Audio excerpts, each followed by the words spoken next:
There is a podcast that lies between the imagination of two simple-minded earthlings. Travel with these two longtime friends, Jimbo and 80s E, as they attempt to explore the fifth dimension. Follow along with them as they take the key and unlock the door to the vast space between shadow and substance. This podcast is one of trivia, of insight, and of sounds and ideas from one of the greatest television shows ever produced. You are embarking on a timeless journey. There is your signpost up ahead. You are entering the tragedy of cinema's Twilight Zone.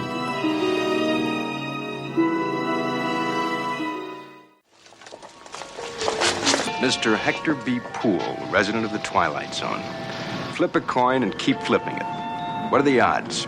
Half the time it'll come up heads, half the time tails. But in one freakish chance in a million, it'll land on its edge. Mr. Hector B. Poole, a bright human coin on his way to the bank.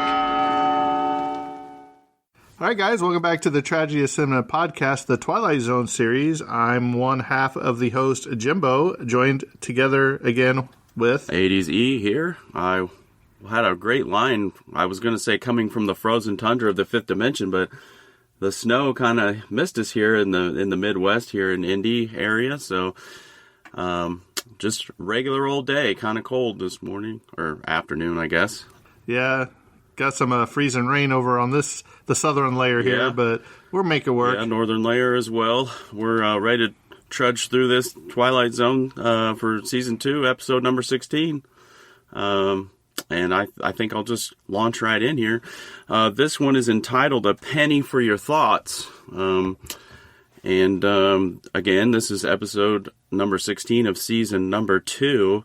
This was actually directed by James Sheldon, and it was written, not by Rod Serling this time, it was written by one George Clayton Johnson, and he was kind of an interesting fellow. I got a little bit of a bio in regards to him. And I'll get to that maybe in just a minute or two. This one was aired originally on February the 3rd, 1961. And this leads us to our world-renowned, our beloved segment that we like to call, and I'll give a little applause to precede this. It is our world-renowned On This Day in History. So on February the 3rd, 1986, this is a good one, Pixar Animation Studios, which includes Toy Story and The Incredibles, amongst many others. It was headed by Edwin Catmull and Alvy Ray Smith. It's a spin-off from Lucasfilms Ltd. as an independent film production company with the backing of one Steve Jobs. So Pixar Animation started on February the 3rd, 1986. So that's a cool little thought. Total production costs for this particular episode comes in pretty modestly at $43,094.57. And of course, when we adjust that for inflation in 2023 dollars, it's $426,075.72 with an 888% increase. And I'll just throw these dates in. The dates of rehearsal for this episode was September the 28th and 29th of 1960, so 2 days for rehearsal. And the dates for filming for this episode were September 30th, and 3 days for filming, September 30th, October 3rd, and October 4th of 1960. So, Jimbo, take away that cast. All right, we have probably the main character, which we've seen him before in Season 1 of The Twilight Zone and The Purple Testament. We have Dick York. He's playing the main character, Hector B. Poole. He was in the movie Inherit the Wind in 1960, but he's probably most remembered for Bewitched, where he played Darren. June Dayton, she played Helen Turner. She was in Tora, Tora, Tora in 1970. Dan Tobin, he played E.M. Bagby. He was in The Velvet Touch in 1948. Cyril Delevanti played L.J. Smithers. He was in the movie Soylent Green in 1973, where he says book number 4. Did you ever see Soylent Green, Eric? No, I've never seen that before. Huh? Oh, I'm not going to spoil it for you, but well, yeah, I will. It's basically where there's this basically like a food shortage, and they come up with this drink called Soylent Green, but come to find out that it's being made from people. Oh, and the drink is it's pretty interesting. Maybe we'll cover it on the main podcast sometime. He was also in Bed Knobs and Broomsticks, where he played an elderly farmer. And he was also in The Invisible Man's Revenge, where he played Malty Bill, who was the shopkeeper. You had Hayden Rourke, played Sykes. He was in When Worlds Collide in 1951. He was also in a couple episodes of I Dream of Jeannie. James Nolan, he played Jim. He was in Dirty Harry in 1971, where he was the liquor proprietor. He was also in the movie Airport. You had Frank London. He was the driver. He was in 2 episodes of The Twilight Zone. I didn't write down which ones. I know this one and another one. But he was also in I Spy in 1955. You had Anthony Ray, who was the newsboy. He was in Shadows in 1958. Patrick Waltz played Brand. He was in Queen of Outer Space in 1958, where he played Lieutenant Larry Turner. We also had Eileen Arnold was the pedestrian uncredited. Sig Frohlich, he was a pedestrian that was uncredited. He was in Clue in 1985, where he was a stand-in. And yes, we have the great Rod Serling, who does the normal narration and the creator of the Twilight Zone. But he also was in other things such as Night Gallery, which Eric and I may be covering after the Twilight Zone. We're still undecided on that. But he was also, Eric, I don't know if you know this, but he was a writer for the screenplay Planet of the Apes. Yep. Which I don't know by the time this comes out, but we are getting ready to record an episode with the Evil Never Dies podcast this Saturday on the Planet of the Apes. So it's a little crossover. We're going to cover all the 8 movies, and we're going to start with the first one. So very good movie. It's some of my favorites from my childhood. Yeah, it's a nice plug. But there you have the cast for a penny for your thoughts. All right. That's, again, a good plug for the Evil Never Dies podcast, and check that out if you're definitely interested in the Planet of the Apes series. The plot for this episode goes like this. Bank clerk Hector Poole develops telepathic powers after tossing a coin to a newspaper vendor that miraculously stands on its edge.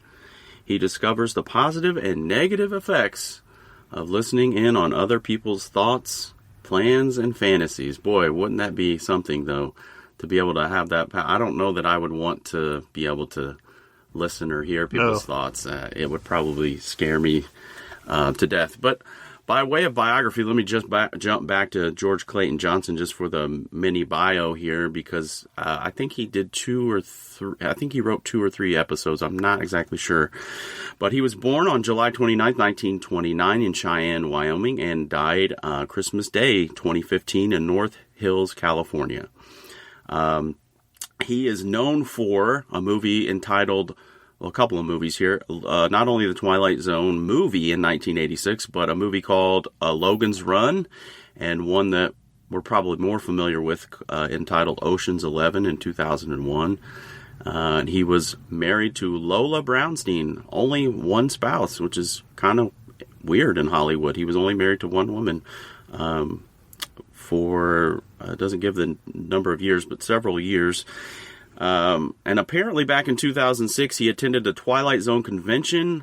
I didn't even know that existed back in 2006, but that would have been cool to go to. So probably an assembly of cast members and writers and producers that went on a couple of years, I guess, at least 2006 and 2007. He attended both of those things. Upon deciding that he wanted to be a writer, Johnson joined the circle of Southern California science fiction writers. Okay, this included William F. Nolan, Charles Beaumont, a familiar name, Richard Matheson, and Ray Bradbury. Johnson, and what is Ray Bradbury? I can't. Fahrenheit 451. Okay. I knew that name sounded familiar, but I didn't do a deep dive on him as well. Johnson was a strong advocate for the legalization of marijuana. He repeatedly smoked weed all day, every day, well into his 80s. So, and if you see a pic in his bio, if you look at him, that picture would match that description that I just gave. He looks like another Willie Nelson 2.0. He was a real child of the 60s, if you will. So, yeah, George Clayton Johnson. He served in the Army and then studied drafting in college. He eventually moved to Los Angeles, where he worked as a draftsman for the Lockheed Aviation Company while moonlighting as a writer. Soon after quitting his day job to pursue full-time writing, he met Twilight Zone writer Charles Beaumont, who introduced him to the show's creator, Rod Serling. So that's a little mini bio of how we have George Clinton Johnson. Also, Mr. 80s, he was also, this was his first of 4 Twilight Zone scripts that he wrote. Mm-hmm. But this was his lightest one, they said, and the easy tone doesn't detract from it. This episode is charming and funny, and it does have a point. That people do things without thinking about them and think things without having the slightest intention of doing them, or rather that telepathy isn't all it's cracked up to be. Yeah, I agree 100%. Charming is a good way to describe this episode. So the episode itself probably has, I just wrote it as 3 main movements, and as we open the episode, I'm going to assume that we're in New York City because Poole comes off of what looks to be like a subway. It comes up some subway stairs and goes straight to the newsstand. So the 3 movements, if I could break the episode down simply as possible, and I've highlighted them this way. First one is on the street at the newspaper stand, and he has interactions with the paper boy, the people walking by, and the guy who hit him with the car. So at the beginning, and let me back up, because he first encounters the newspaper stand boy, which I can't remember. Does he read I don't think he reads the newspaper boy's thoughts, but Hector throws a coin, and it's interesting. That's the first bit of trivia that I have. It's interesting that the title of the episode is A Penny for Your Thoughts, but he actually throws a quarter into the box. And so he throws a quarter into the newspaper stand box, and I actually have trivia that goes along with that. The actual chance of a coin landing on its edge is 1 in 6,000, according to IMDb. That seems kind of low. I know Jimbo's giving me a face. Well, I do believe Rod Serling said it was 1 in a million. Yeah, I would say it's probably. I don't know who did that, but yeah, I don't know, but I would say it's probably in the millions. But according to IMDb trivia, they say it's 1 in 6,000.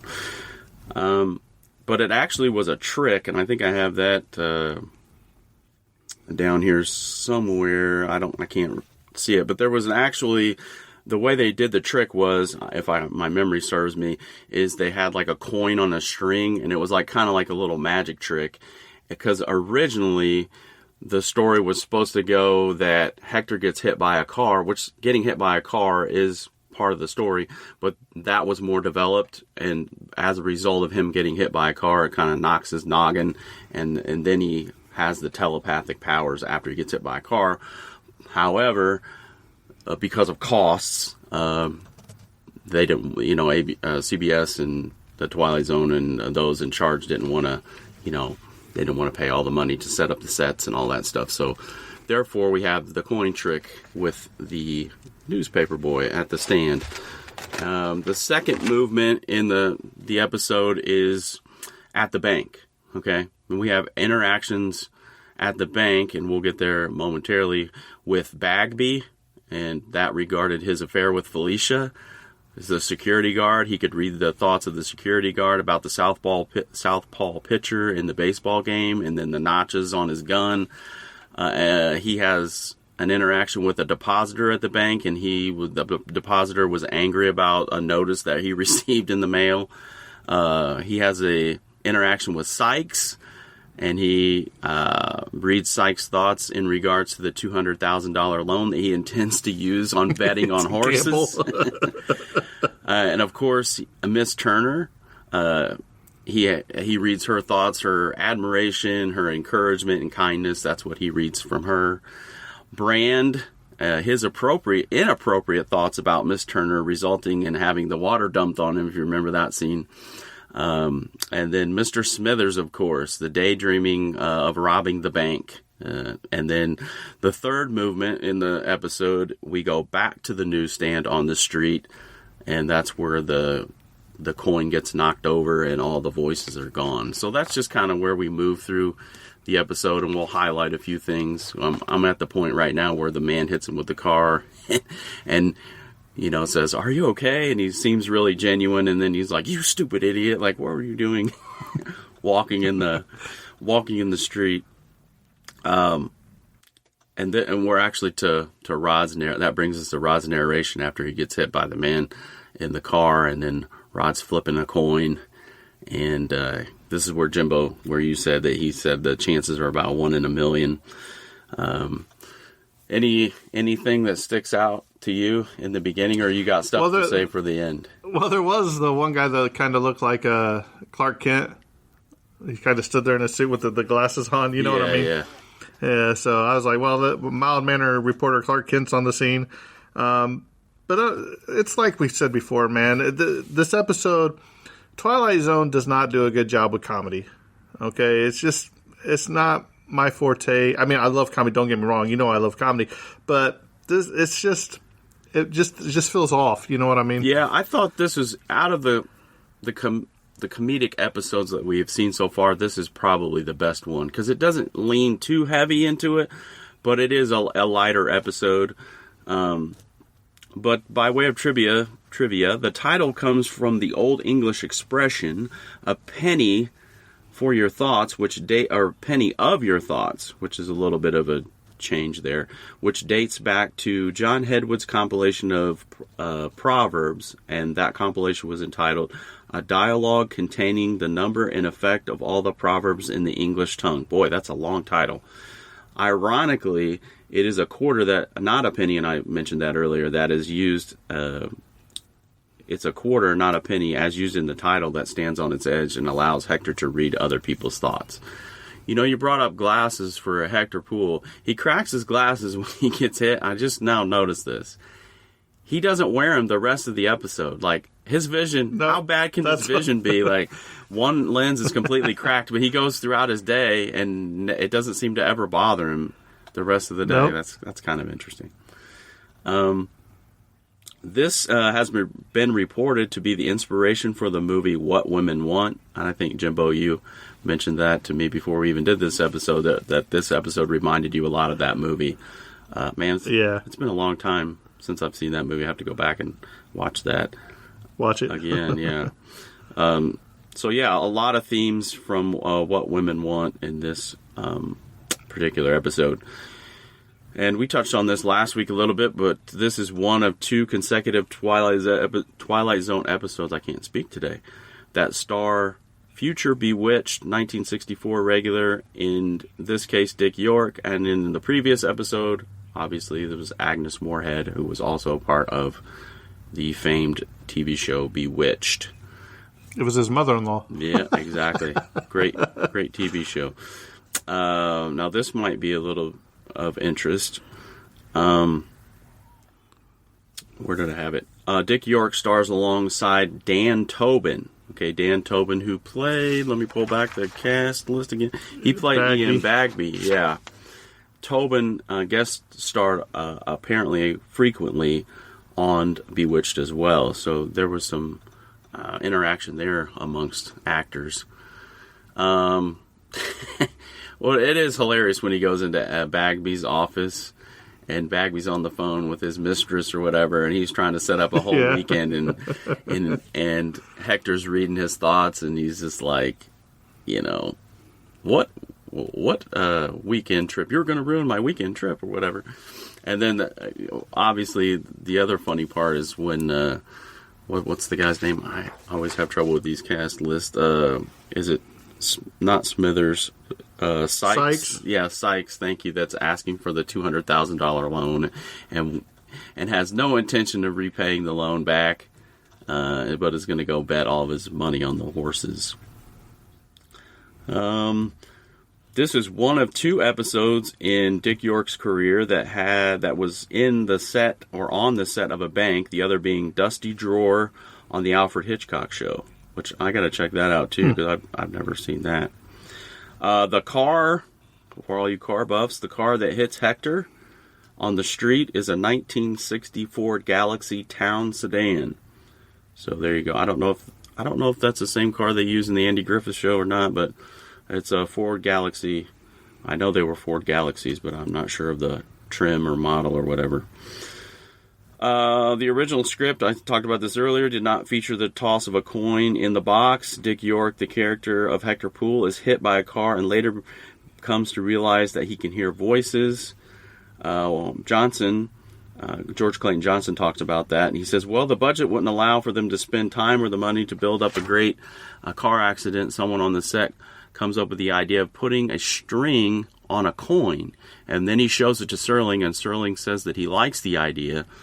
Well, they film the coin trick, and it flies through the air and snaps upright, standing on its edge, a miraculous situation that grants Hector Poole a chance to hear other people's thoughts. So that's an interesting notation.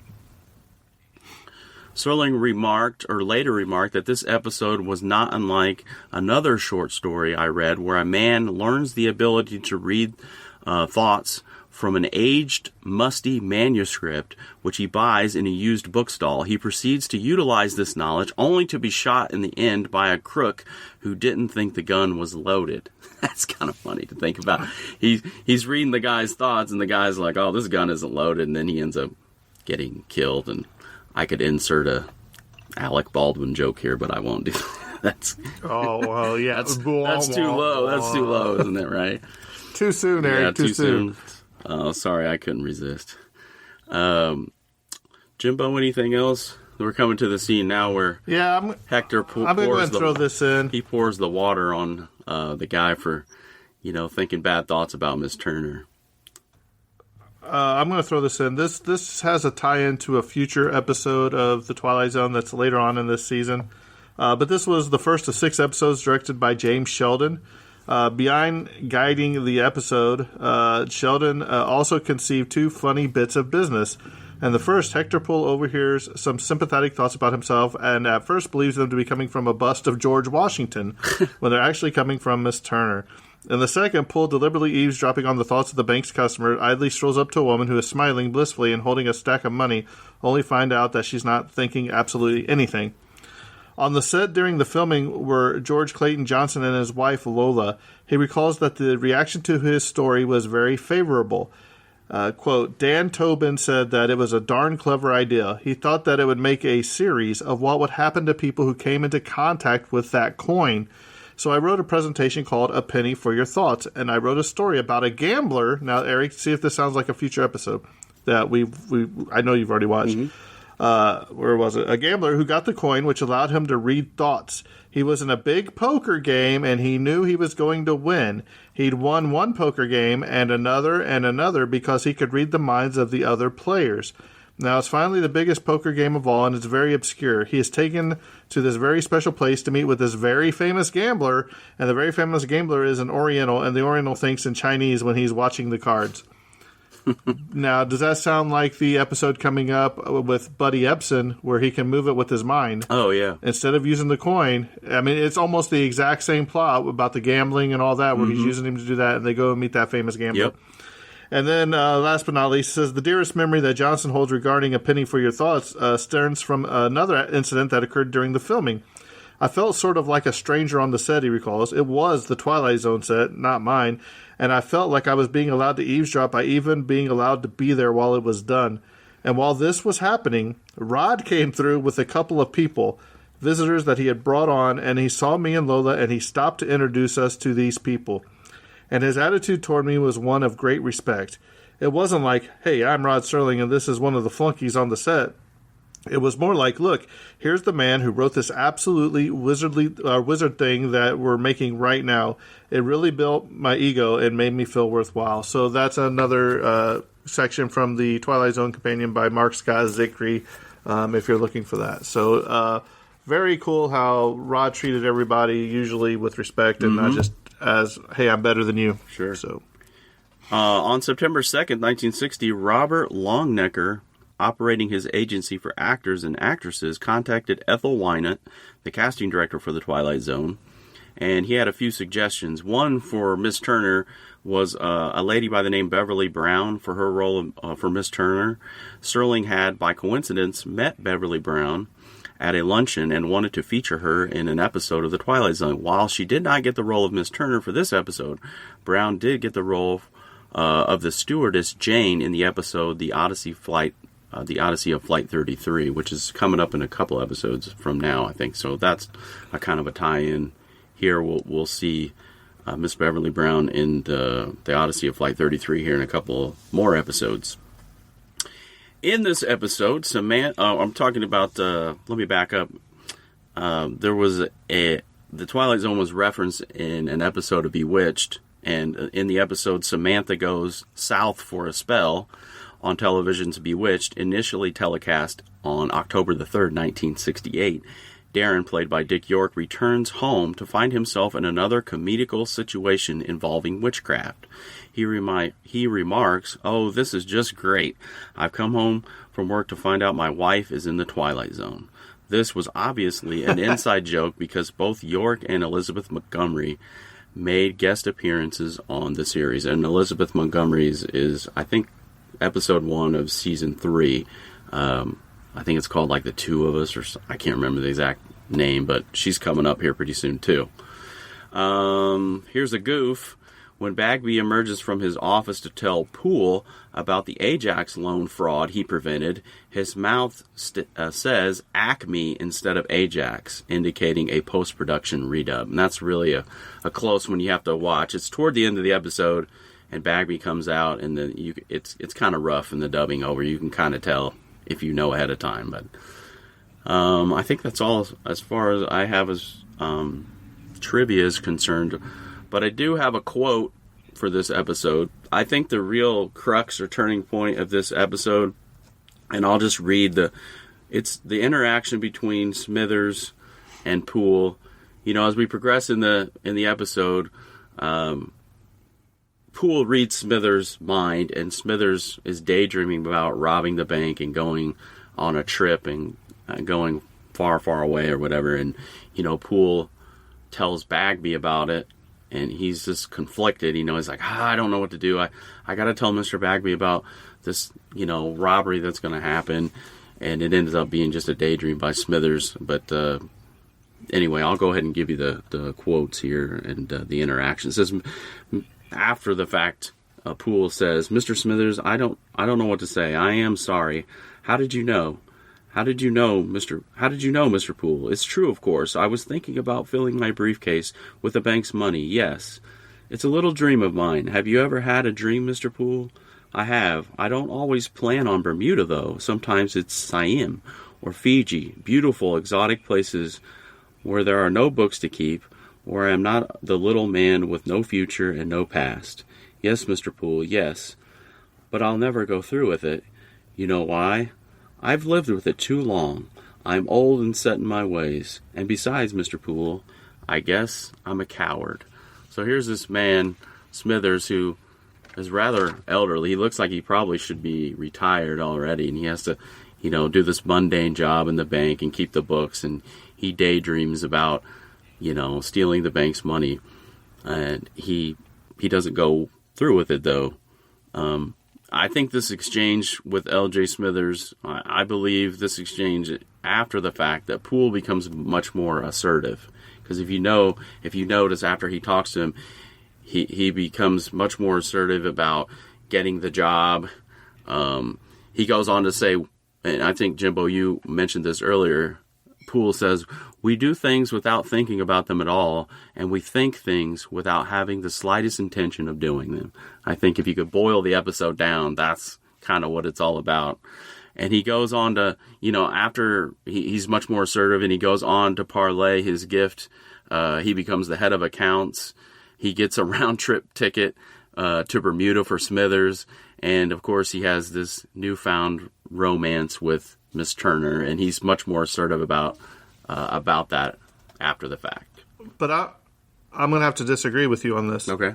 And the reason I disagree with you on this point is because Poole come out and he was getting fired, or Bagley came out and he was going to fire him anyway. Mm-hmm.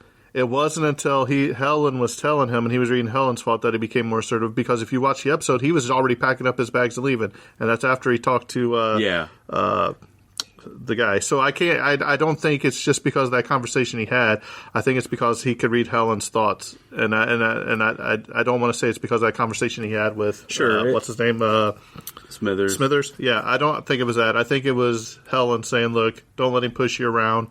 Ask for the raise. Everybody knows you deserve this raise and everything. And I think that's why that finally pushed him over the top. Yeah, I could say it was a combination of both of those things. For whatever reason, though, you can see a kind of a change in his character, because he's sort of a passive sort of guy who you can kind of tell that he's sort of passive in his demeanor, and then that sort of change, and it might be a combination. I would agree with you that Helen certainly helped him along the way and to do those things as well.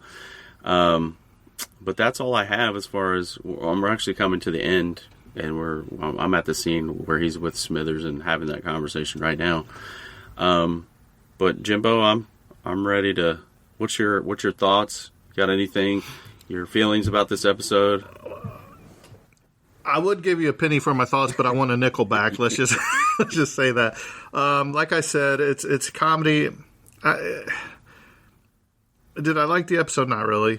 To me, stuff like this isn't the Twilight Zone. There's no big shocking twist. You know what I mean? Yeah, he can hear people's thoughts, and he goes away once he knocks the penny over on the way back to get the other newspaper. And then the newspaper boy's like, "Oh, you knocked it over. I've had that standing up all day, and you just threw it in there." He's like, "Oh, it was you." So one question I have is, if the paper boy never let that coin fall, would he have always been able to read thoughts? You know what I mean? I think that's what you can gather from the episode, because once he threw and it hit that coin and knocked it over, he couldn't hear him anymore. Dick York, he does a fine job. I mean, it's a different tone than the Purple Testament that he was in before. But like I said, when the Twilight Zone comes to comedy, it's just not done very well. I know it's different than the ones before, and it probably is the best of the comedy ones that we've seen so far. But it's just not for me. So with that, I'll probably give it a 5 out of 10. Oh. It's just okay, middle of the road for me. Okay. So you're where I was last week on the last episode. Yeah, but the only difference is you were wrong. Yeah, of course. The Invaders, terrible. I'm not gonna remove myself from that. I've tried to like the Invaders. I just can't get around it. But for this episode, I don't have I got a couple questions maybe for you. But Mr. Bagby, this is just an observation. He kind of reminds me of Templeton. You know how his hair is all perfect and the mustache. So I got I had to do a double take to make sure it wasn't the same actor playing Bagby as was in Templeton, because they seemed very similar to me. I probably have a more favorable view of this episode than you do, obviously. I liked the subplot of the budding romance between Hector Poole and Mrs. Turner. They were the original Jim and Pam, if you will. And I guess that brings me to my question. What do you think about office romances there, Jimbo? Are you for that? Did you meet your wife did you guys work together, or maybe am I getting that mixed up? No. I met her at church. Oh, Eric. okay. I met her at church. I'm sorry. I thought you guys had office romance. Let's face it. Here we go.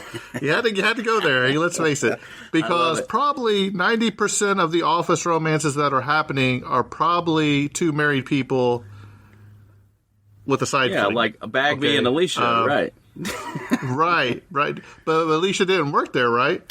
Oh, that's right. Yeah, but I mean, what I'm saying is, if you would have took Hector and he was married, and you would have took Helen and she was married, and then him and Helen end up together at a fling at the office, but they're both still married and go home to their counterparts. You know what I mean?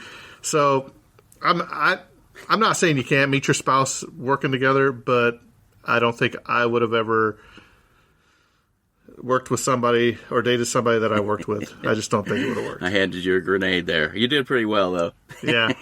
I tried to dance around it, but sometimes you just got to pull the pin and throw it, baby. Go in.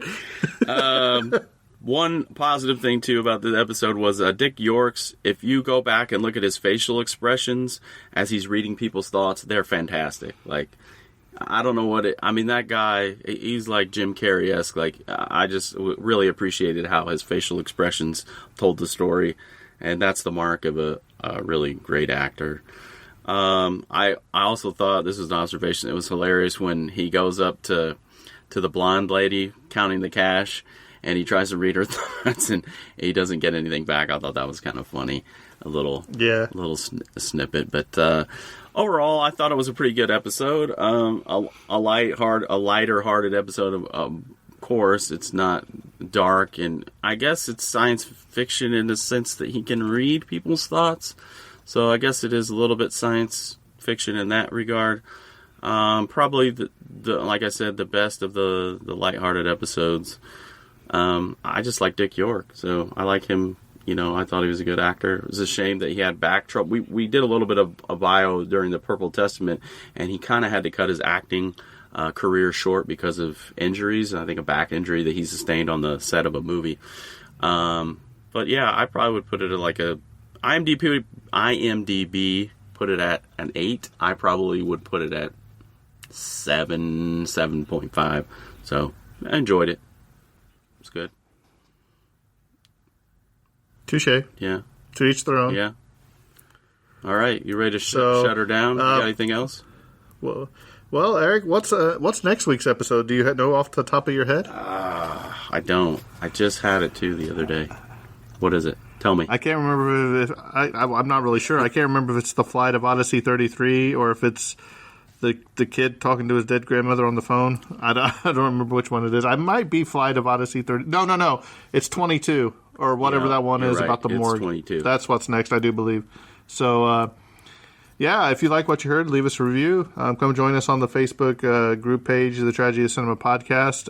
Eric posts some stuff on there. It's usually about Back to the Future. But yeah. He's a big time-traveling guy. If you guys haven't got that point by listening to these episodes of The Twilight Zone, especially when it comes to time travel. But yeah, also, Eric, ADZ, will be live and in person. I'm putting him on the spot right now for our live show May 20th at the Haunted Boone Jail there in Lebanon, Indiana. So tickets are going fast. We're selling a lot of them. So if you'd like to come see us, please get on there and order your tickets. You can go to Eventbrite and just search Hillbilly Horror Stories live show. Eric, you got anything else to add? You are going to make it, right? Yeah, I mean, I definitely plan on it. We're going to have to make some maybe some arrangements because my daughter's birthday is that weekend, but we'll figure something out, I think. No, just by way of just appreciate everybody listening, and I just hope that you guys enjoy listening as much as we do, involving all of the research and all the things that we do to put this show together. We appreciate everybody's support, and we really enjoy doing this, and can't thank you enough. Hey, Eric, I just want you to remember one thing. You got to keep your priorities straight, so bringing your daughter for her birthday to the live event would be an awesome birthday gift. Yeah, we'll see about that. I'll try to make that happen. All right, well, I think this episode's coming to a close, and that's a wrap. And cut. One time in a million, a coin will land on its edge. But all it takes to knock it over is a vagrant breeze, a vibration, or a slight blow. Hector B. Poole, a human coin, on edge for a brief time in the Twilight Zone.